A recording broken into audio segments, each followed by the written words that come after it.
In this video, we will demonstrate how to work with the application window and all the container subtypes in Qt Quick Controls. We will be creating a simple application with each of these controls to show what they look like and how to work with them. We'll start with a Qt Quick application called Qt Quick Controls section 6.1, which has a window already set up. We will start by importing the Qt Quick Controls module with the basic style. With that done, we will start by changing the top-level window component to an application window. The application window is like the window but is imported with Qt Quick Controls and provides some additional properties like header, footer, and menu bar.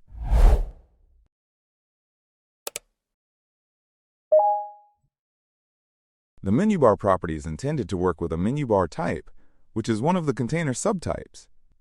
A menu bar is a bar which is meant to hold one or more menus to appear at the top of the application window. Since we discussed the menu in the previous section, we won't go into detail about how it works in this video, but we will add a menu bar with a single menu.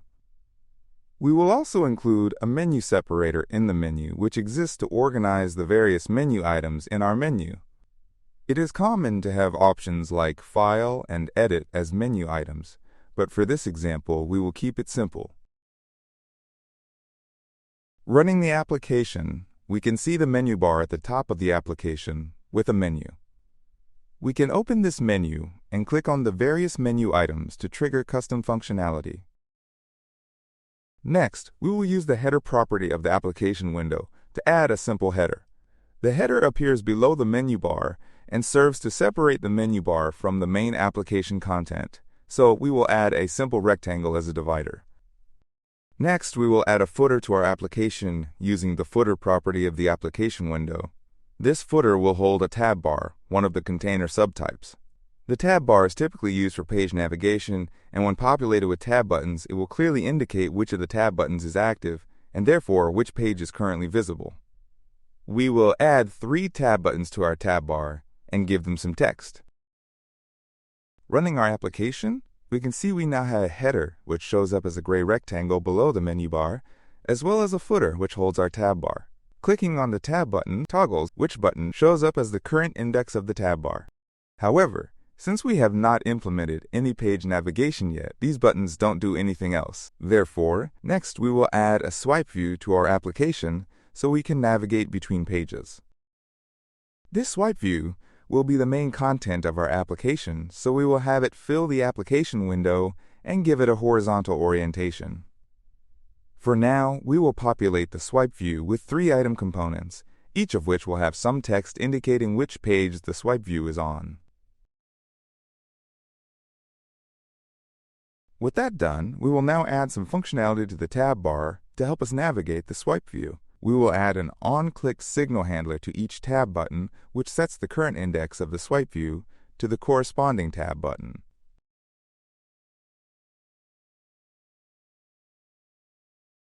Running our application, we can see that we can navigate between the items in our SwipeView by clicking on the various tab buttons in our tab bar. We can also navigate between the items by swiping across the SwipeView.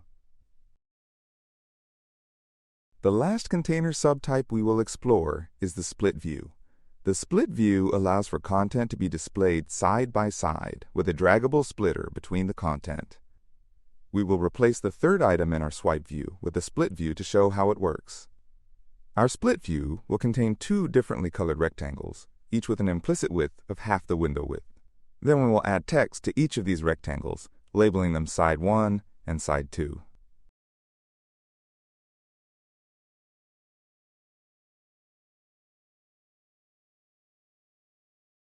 Running our application, we can see our SplitView by navigating to the third page of our SwipeView. Here, we can see that the 2 rectangles each take up half the window, and we can resize the rectangles by dragging the splitter from side to side. We will demonstrate how to work with StackView, Pane, and Pane subtypes in Qt Quick Controls. We will be creating a simple application with each of these controls to show what they look like and how to work with them. We'll start with a Qt Quick application called Qt Quick Controls section 6.2, which has an application window already set up. We will start by adding a toolbar to the footer of the application window. This toolbar will eventually be used to navigate through the StackView. The toolbar is used to contain components in a bar but does not lay out its children automatically, so we will also need to add a row, which we will set the height to 50 and the width to the width of the application window. We will add 4 tool buttons with text reading Push Page, Push Scroll View, Push Frame, and Pop. We will set each button's width to 1/4 the width of the row and their height to the height of the row. We will also add a tool separator between the push buttons and the pop button. With that done, we can add our StackView, which will be the main content of our application, so it will be set to fill the application window. The StackView requires an initial item to be set, so we will add a component with a pane to serve as that initial item. The pane will just have some text inside it which says Pane to indicate the type of container being used. Then we will set the initial item of the StackView to the ID of this pane. Running our application, we can see the pane displayed in the StackView with our toolbar at the bottom of the screen. In order to demonstrate navigating between different pages in a StackView, we'll need to add some additional pages first. So we will add a page component next, which again will be implemented inside a component. The page is like the pane, except it has additional properties for a header and a footer. So we will create a page with a simple header and footer with text indicating what they are, and another text component in the center of the page to indicate which container is being used here.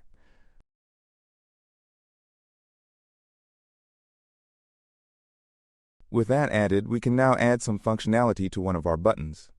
In the first tool button in our toolbar, we will add an on-click signal handler which calls the StackView push function, passing the ID of the page component as a parameter.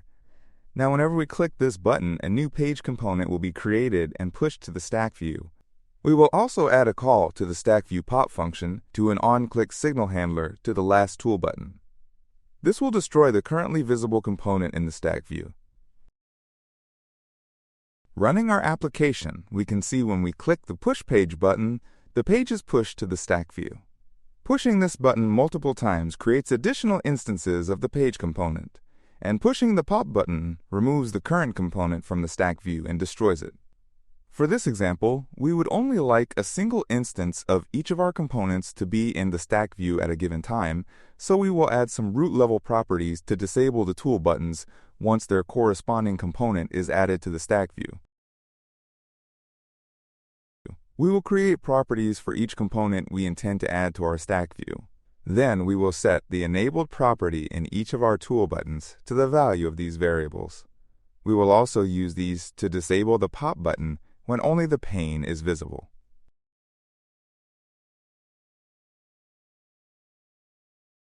Then in the page component, we will add some functionality to set the page open boolean based on the creation and destruction of the page component. Now if we run our application, we can see the Pop button is now initially disabled, but when we press the Push Page button, the Pop button is enabled and the Push Page button is disabled. This should prevent the creation of multiple identical components in our StackView. Next, we will add a frame container. The frame is like the pane, except it has a thin border around it, clearly marking the borders of the frame. This can be useful for outlining other components or visually grouping components together. This frame will be created inside a component, and will also have a second frame inside it, so it is easier to see what the frame looks like. Again, we will add functionality for toggling the frame open boolean for managing the enabled property of the corresponding tool button. Then we simply need to add a call to the push function in the corresponding tool button to allow this frame to be pushed to the StackView. Running the application, we can see when we click the Frame button, a frame component is added to the StackView.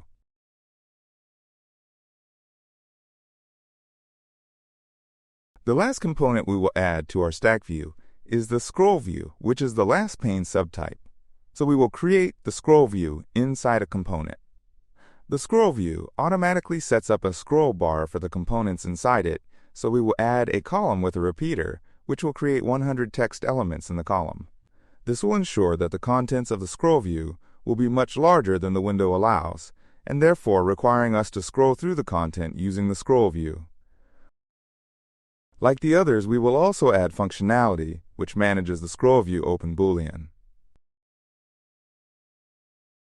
The last thing we need to do is add a call to the push function to the ScrollView tool button to allow the ScrollView to be added to our StackView.